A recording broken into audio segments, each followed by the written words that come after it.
You're listening to an Anazao Ministries podcast. Are you still yourself if you can't remember who you used to be? Welcome everyone to the next episode of Systematic Geekology. We are the priests of the geeks. I'm, of course, am your host, Christian Ashley. I am joined today by the greatest co-host of any timeline, past, present, future, alternate world, my man, TJ Blackwell. How you doing, TJ? I'm good. I'm glad that bit is spreading. I love it so much. Well, it's always good to put the most important person in the room in the spotlight, as they always deserve, I should say. Often, that's awful. Always deserve. So, TJ, what do you mean geeking out on? Man, I had an answer lined up, ready to go for so long, and I forgot until I started this sentence, and then I felt like I needed to finish. But it's Cookie Clicker, the once very popular app wherein you click cookies. Okay.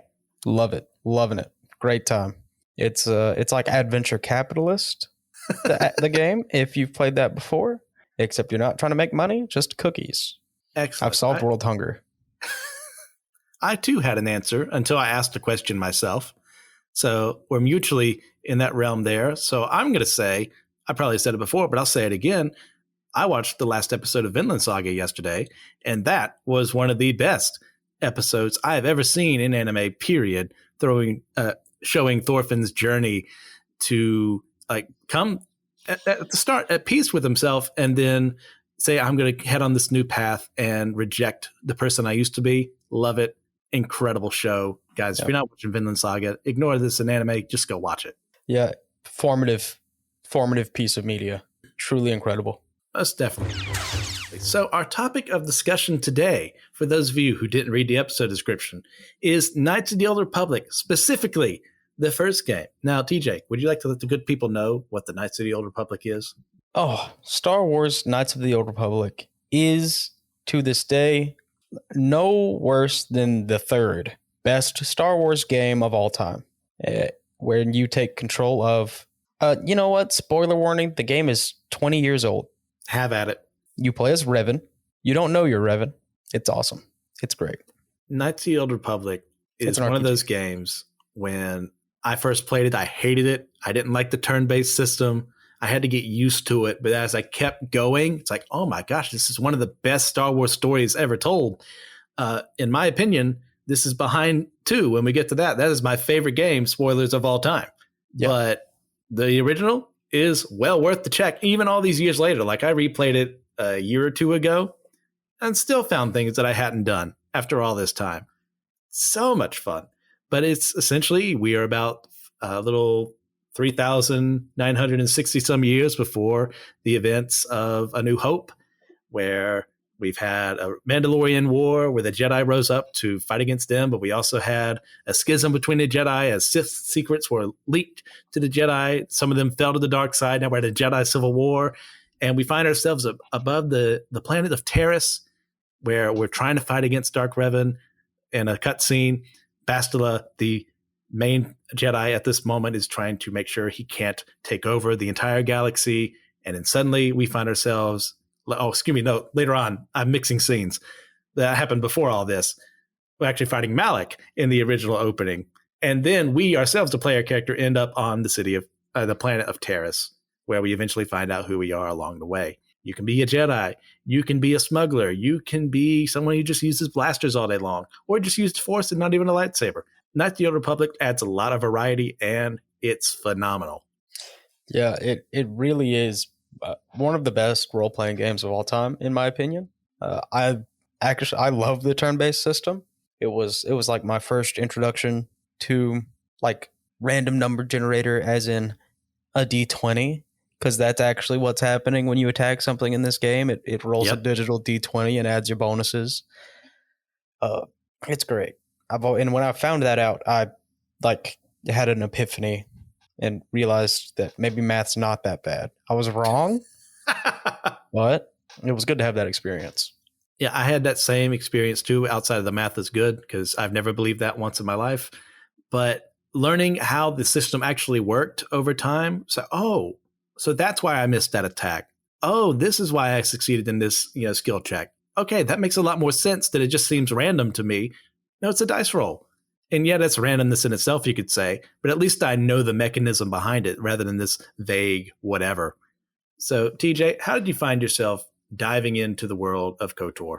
So way back in the day, when Movie Gallery still existed, we frequented the movie gallery. We liked to rent movies, and eventually they started offering games to rent. I think they did that the whole time. We just never did it. But one of those, I remember we went the final time that we went to movie gallery. It's not because it was about to collapse or anything. It was several years before that. But we rented Sonic Riders and Star Wars Knights of the Old Republic 2 because Star Wars game. Why not? Yeah. And we never took it back. And then the company collapsed, so I don't owe them money. The Blockbuster conundrum. Yeah. So that's pretty much how it started. I was obsessed with the game. Didn't really understand it. I was a whopping 7 years old, maybe 8. But I played it all the time. I loved it. And eventually, after I'd beaten it several times, it was too scratched to keep working. But I was able to get KOTOR 1 and play that. And thought it was not as fun because KOTOR 2 is my favorite game of all time. Oh. But still excellent. Yeah, I think it released in 2003, 2004, somewhere around there. Mm-hmm. My dad bought it for me. I think also with Jedi Outcast, because my dad and I are just huge Star Wars nerds. And getting into that was a bunch of both of those games are really fun. But KOTOR, number one, it took me a while to get in the game, like I said, because I wasn't used to the system. And I was a dumb teenager who didn't understand different things are good. Change can be a good thing sometimes. But as I kept going with it, because I wanted to experience the story, I fell in love with the characters, with the worlds, with the lightsaber combat, with the way things were going in the game. It was such a beautiful experience. Like, even being a dumb teenager at that time, seeing it, reading the back of the box, I had named my character Darth Revan because I thought I was edgy and cool, thinking, oh yeah, just say, oh, hey, Darth Revan, have you heard of Darth Revan? And just giggling like a little idiot. And then when the reveal happened later on, because we're already spoiling that, who cares? I didn't get it at first until, oh, what a tremendous moment in gaming history. Yeah, one of the greatest plot twists of all time, I think. Because it's foreshadowed just subtly enough to where you feel if you're looking for it, you're going to find it. And if you don't feel like it comes out of left field. Yeah. It's so well executed. Oh, yeah. It's just fantastic. So this game itself is actually based on some comics that were written in the 90s. They're called The Tales of the Jedi. Those of you more recently will have watched The Tales of the Jedi that Disney Plus released. Kind of a similar vein, to an extent, of focusing on different Jedi. These were Jedi 4,000 years before the events of A New Hope, as they're traversing across the galaxy, trying to solve problems, and they find the Sith for the first time. Now, TJ, how familiar are you with these comics? And if so, do you think they're required reading to understand what's happening? Not familiar at all. So fair enough. I did not know they existed until later on as well. But what they do, as in with most stuff that's extra, they help enhance the world, help you understand, like, okay, this is how things got to the way they are right now. So I'd definitely recommend you guys to go ahead, check that out. I probably should have saved that for our recommendation bit, but whatever. That brings us to that. So moving into the game itself, part of the journey of KOTOR, like with many other Star Wars games to focus on Jedi and Sith, is this idea of like struggling with the light and dark side of the Force. Which of these did you gravitate towards in your playthroughs, and why, TJ? I've always been a good guy. I hate to make people upset. Also, I like blue more than red. I feel that 100%. I was not allowed to be on the dark side as a child. As a teenager, there was one of those rules. Like, I never got to play like Grand Theft Auto or anything like that growing up. It was probably for the best at that age. But if there was an option to be good or bad, it always had to be good. So that's one of the things my parents were trying to teach me. It's like, look, you can go this path and terrible things are going to happen, or it's a lot harder to be good and have all these things occur. And the games do that too. It's like, it's more difficult sometimes to be good because you get people throwing accusations at your face, or saying you did something that you didn't, or you lose out on a reward. If you were just more conniving and evil, that would be better for your character to have like this lightsaber crystal or what have you. So yeah, I always did light side. Now, did you play male or female Revan? I played male Revan just because I wanted to be the Star Wars. You wanted to be the Star Wars himself. Yeah, that was me. I was the same way. Like, I was a little 13, 14-year-old. Like, I can't be a girl. Why would you even give me the option? Like, so dumb. Like, I still haven't played as a female Revan, and we'll get to why I played as a female Exile in the next game, because that's completely separate. But yeah, male Revan, light side. So one of the things the game does offer as well is this fun cast of characters and very dynamic companions for you to travel along with. Is there one in particular like you felt more drawn to towards than others? Jolie Bindo. Jolie Bindo is one of my favorite Jedi of all time. It's just he comes in so late to the game, but once he's there for me, at that point, you can already have other Jedi in your party. Like you can turn your other companions into Jedi by that point. Doesn't matter. Jolie Bindo is not leaving the party after he gets into the game. Absolutely, so, this man is so much fun. He is the cool old man personified. He just brings an energy to the game it desperately lacks. He's a snarker, but he's so also wise at the same time. So he's a trickster mentor. He's a Jedi. He's able to do things in your party that other people can't. He never left my party. That's why I think after I left Dantooine, my first place I always went to was Kashyyyk. So I could grab Jolie and just have fun with this man for the rest of the game. Yeah. And he brings a lot of Mace Windu energy that not enough Star Wars media has. Oh yeah, most definitely. He's just fun to have around, like to have his insights on the way. Like I still remember his speech about how he knew this guy back in the day who was basically like a chosen one kind of prophecy, but it all ended up with him exploding after being thrown down like this shaft or something and destroying a warlord and like causing peace to reign in this part of this galaxy. But all because he was so hot-headed and full of himself that it got to his head and he died as a result. It's like, that's such a fun, just a little, that has no bearing on the story whatsoever, but it builds the world up so well. And Jolie, you believe him when he says that. Yeah. He's also really like the first exposure, I would call it mainstream exposure, that we get to a gray Jedi. Yeah. And we'll be discussing that later on as well. But anyone besides Jolie, I mean, we gave the same answer. It's not fair to everyone else. Who's your number Karth two? Is okay. Okay. Karth's cool. HK-47. Oh, there's the obvious choice right there. My little murder machine calling me a meatbag the entire playthrough. I love him. Yep. Query master. I got a little annoying with how they did with the HK50s later on. Every sentence had to open with it, and they talked a lot. But yeah. HK-47 himself, perfect to the story. I also really love Canderous. I never really had either one of these in my party because I was all Jedi all the time. So when I couldn't use Bastila, it was Juhani, even though Juhani's fine as a character, just not my favorite in the game. But HK, as a character himself, love him so much. Yeah. It took me a long time to realize that Juhani was recruitable. Did like you a lot her? Of years. It took a lot of years to find that out because she made me angry. Yeah. So Juhani being one character very early on in the game when you're on Dantooine, who is a Jedi apprentice who struck her master in anger and thinks that she killed him, if I'm remembering correctly, and has decided she's going to be on the dark side now because she has these evil thoughts. And you can have the option of just killing her and saying, well, she was an apostate. It was better for everyone if she just dies. Or you have the option of trying to redeem her, which you can do, and then have her as a member of your party. So I definitely understand how little TJ made that choice to murder Juhani, but it is what it is. Yeah. Bastila was also usually in the party. Yeah. Not a whole lot of reasons not to have her there. Oh, yeah. She's great as well as basically your deuterogenist for the game of taking focus not away from you, but as a secondary focus.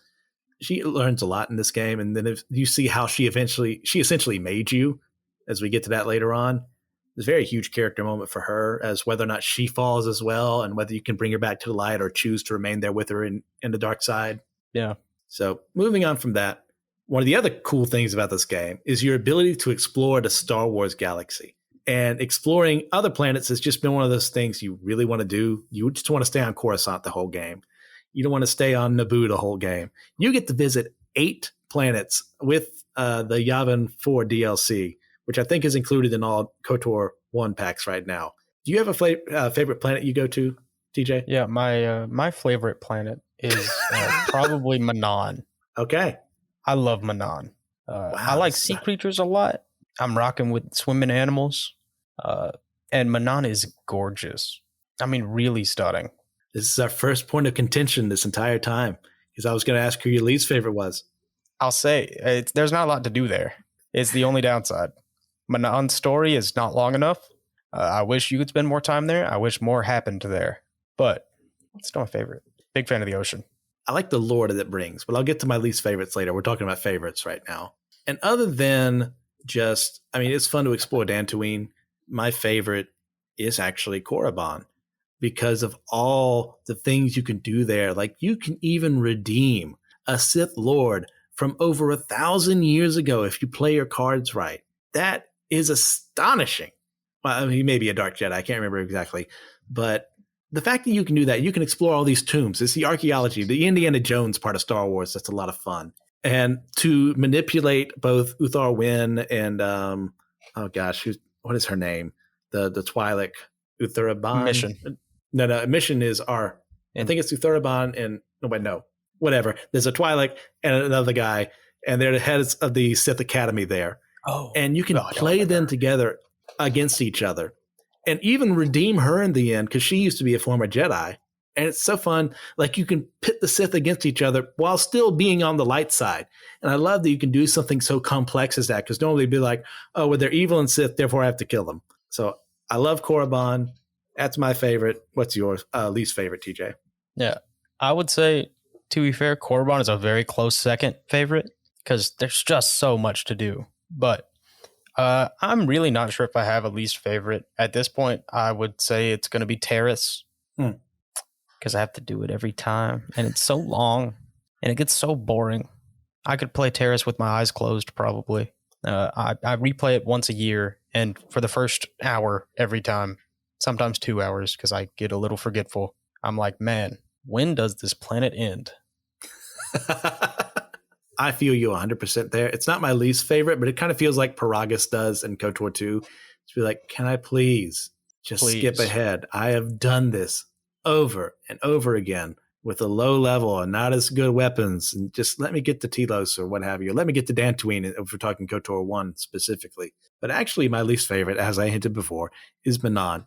And like I said, I love, because this planet was created for the game, and the South Cath, I believe, were as well.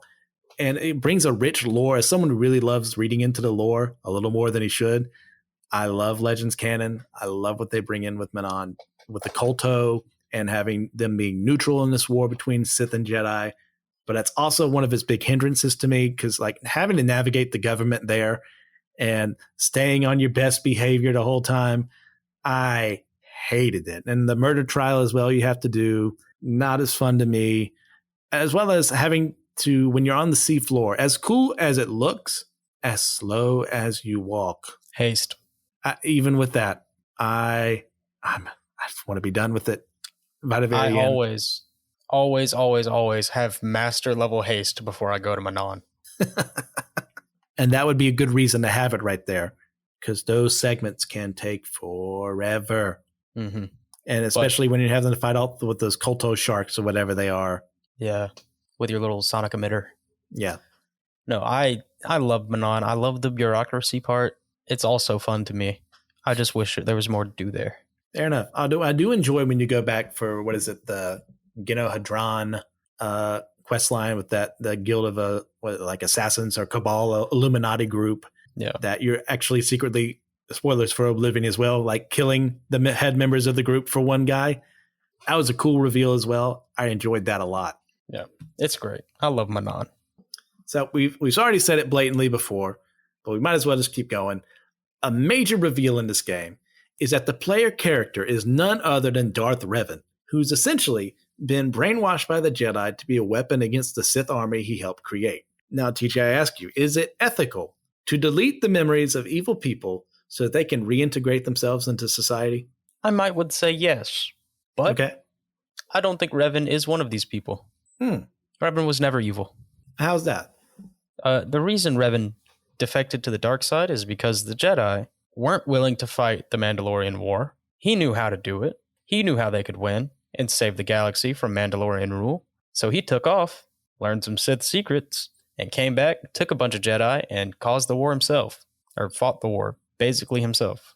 And one of the things we do learn in later canon as well is that he found something out there in the unknown regions that being part of the galaxy that isn't explored by the Republic, which we find later on would be the actual true Sith. And he was concerned that the Republic wasn't ready for it. So he was going to try and take it over himself to have a united front.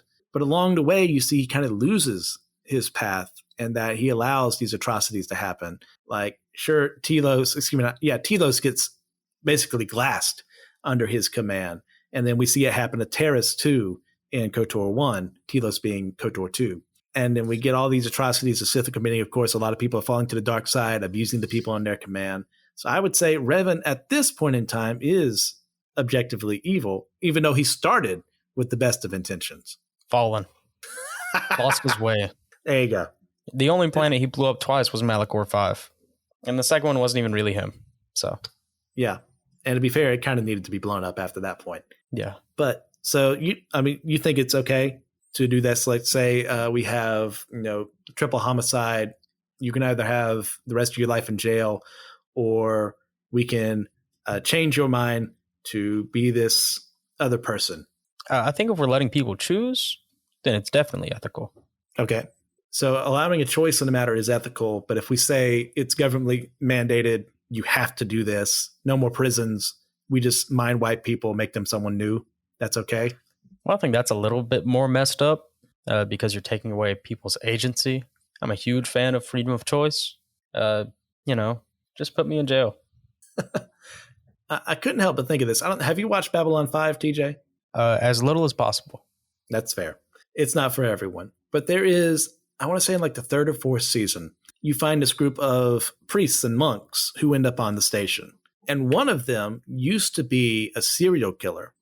And he was mind wiped and forced by the government to join this group of monks, and now believes, at least as far as the show is concerned, in Jesus and his message, and is a pacifist this time around. So we've already brought that up. Suppose someone has given their life to Christ before being brainwashed, but after being brainwashed, they have no memory of that in their new program life. Are they still saved despite not actively following God, or are they an entirely new self who needs redemption again? They're entirely new. They weren't saved, in this new memory file. So what happens to the old man in this case? He just doesn't exist. So you think there's a split, the soul split, or are there two separate souls that once inhabited this body and now there's one that's gone? Well, I think the soul is no longer itself. The soul and the mind are inherently linked. Okay. If you wipe one, This one, I could go either way on this, honestly. Because thinking of that the Babylon 5 episode, it was really rather poignant because the writer is a huge, I can't remember if he's come out as an atheist or agnostic. I want to say agnostic. And to see him bring in something that Christian writers have failed to do spectacularly time and time again was a lot of fun. But as far as it concerns with Revan, since we're talking about KOTOR, I think that the Revan who fell is an entirely separate entity from the Revan that we create ourselves. And that's why he's such a blank slate at the beginning. We can make him whoever we want, whether he follows the dark or the light.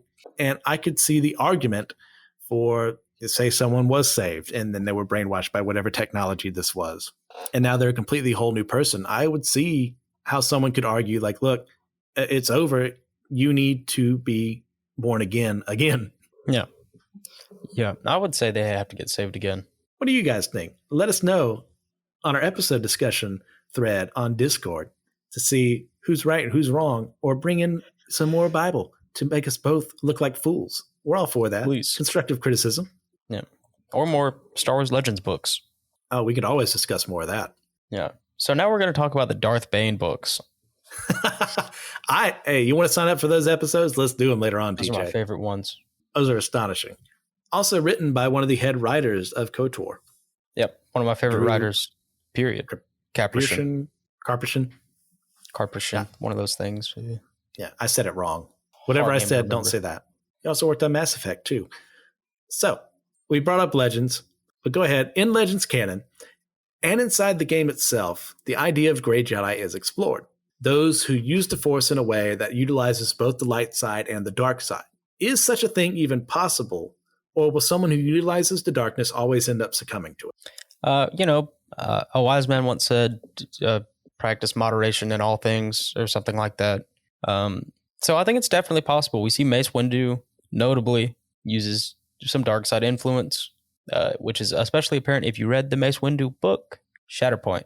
Matthew Stover, one of my favorite Star Wars authors. Yeah. But we see Mace Windu does it fine up until his supposed death. We'll see.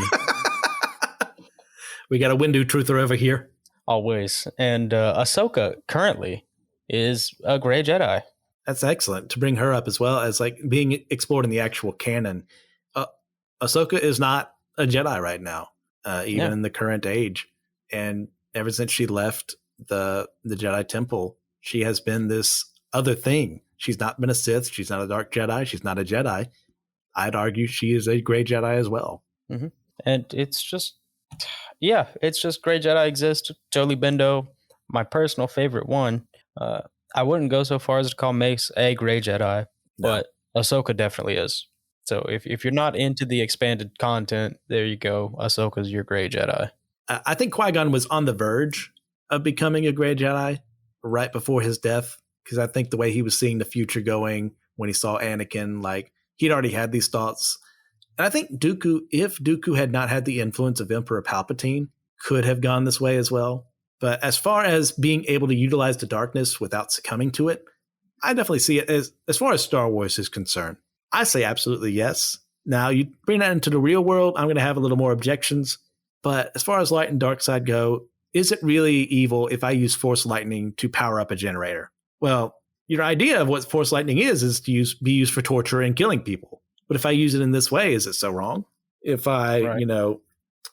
Force push is not an inherently evil Jedi ability. If I use it to push someone who's about to shoot a civilian off the edge of a cliff, is that evil? I'd argue no.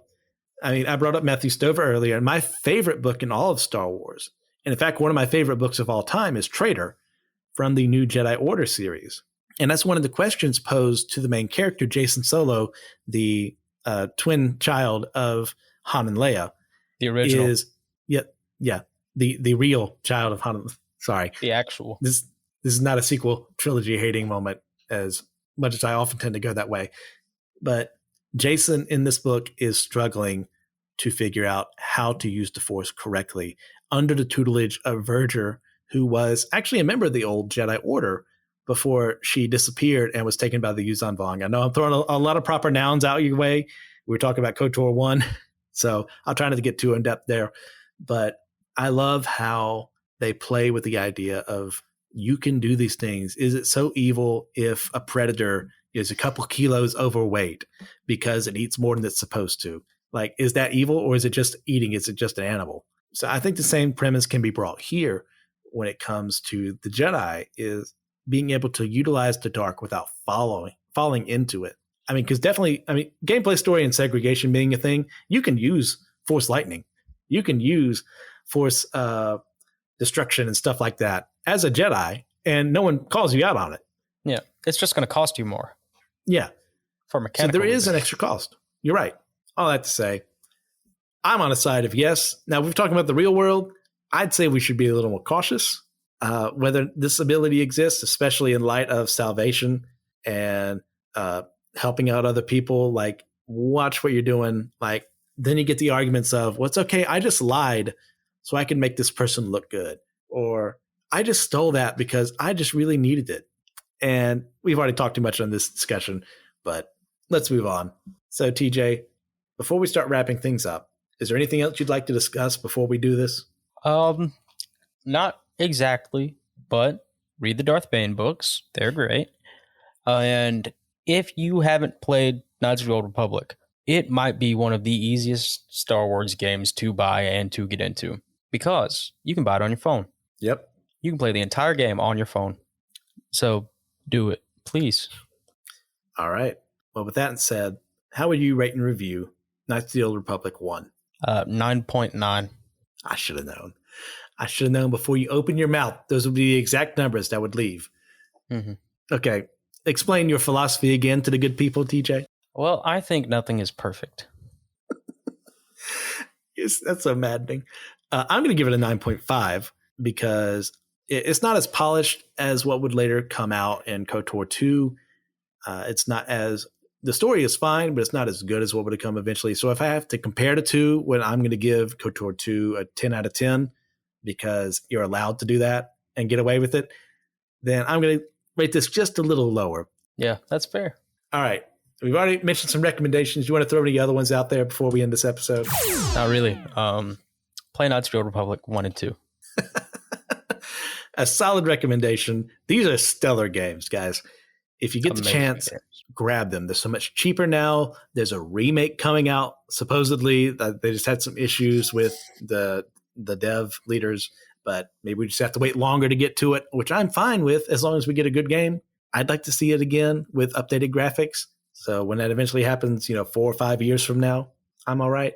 As far as recommendations go, if you want to get into your Star Wars journey and the Legends continuity where this would take place in, go to the Thrawn trilogy.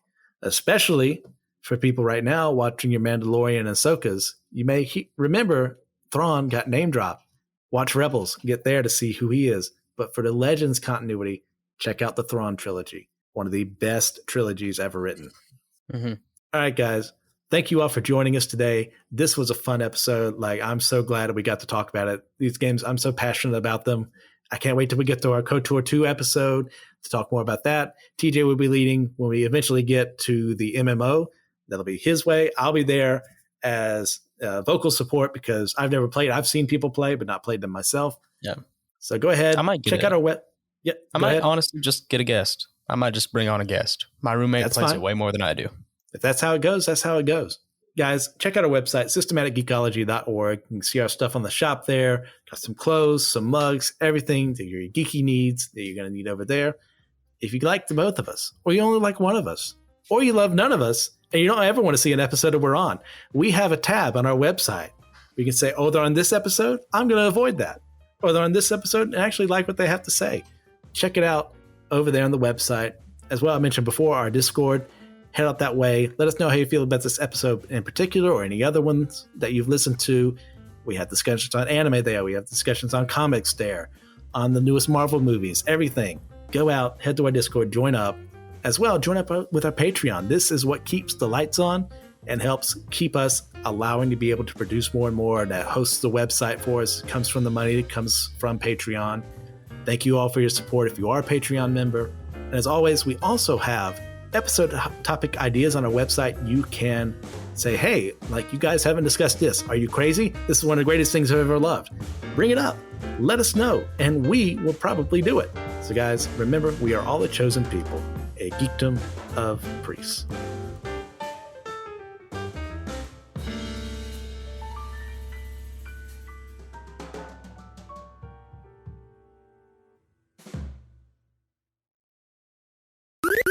This was an Anazao Ministries podcast. If you enjoyed this show and would like to learn more about our network, be sure to check out the Anazao Ministries podcast network.